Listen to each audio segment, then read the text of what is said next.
आज हम फिजिक्स कक्षा 11 के बालाजी पब्लिकेशन से न्यूमेरिकल नंबर 1 से 4 तक हल करेंगे। पहले में दिया गया था 1 नैनोमीटर में कितने माइक्रोन होते हैं।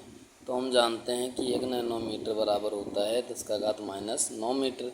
यहाँ से हम लोग इसको 10⁻−3 गुणे में 10⁻−6 मीटर में तोड़ सकते हैं। 10⁻−6 मीटर को 1 माइक्रोन के बराबर माना जाता है, अर्थात 10⁻−3 माइक्रोन हो जाएगा।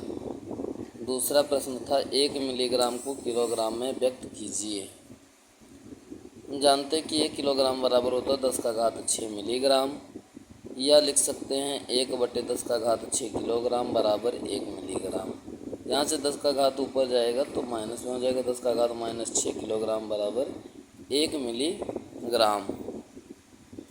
अगला प्रश्न है 20 सेमी त्रिज्या वाले वृत्त का 3.14 सेमी लंबाई का चाप वृत्त के केंद्र पर कितना कोण आंतरित करता है। तो यहाँ देखिए त्रिज्या r बराबर दिया गया 20 सेंटीमीटर, चाप s बराबर दिया गया 3.14। तो फार्मूला होता है कोण थीटा बराबर चाप s बटे में त्रिज्या, इसका मान रेडियन में आता है। या थीटा बराबर s बटे r गुणे 1/180 बटे में पाई अगर कर दिया जाए तो ये अंश में आ जाएगा।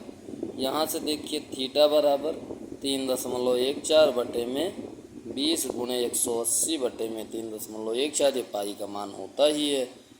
3.14 से 3.14 को काट दिया गया, यहाँ 0 से 0 को काट दिया गया, 2 9 18। इस प्रकार से यहाँ 9 अंश आ जाता है क्वेश्चन नंबर 3 का आंसर। अगला प्रश्न है प्रोटॉन का द्रव्यमान 1.67 गुणे 10⁻−27 किलोग्राम है। कितने प्रोटॉनों का द्रव्यमान 1 मिलीग्राम होगा।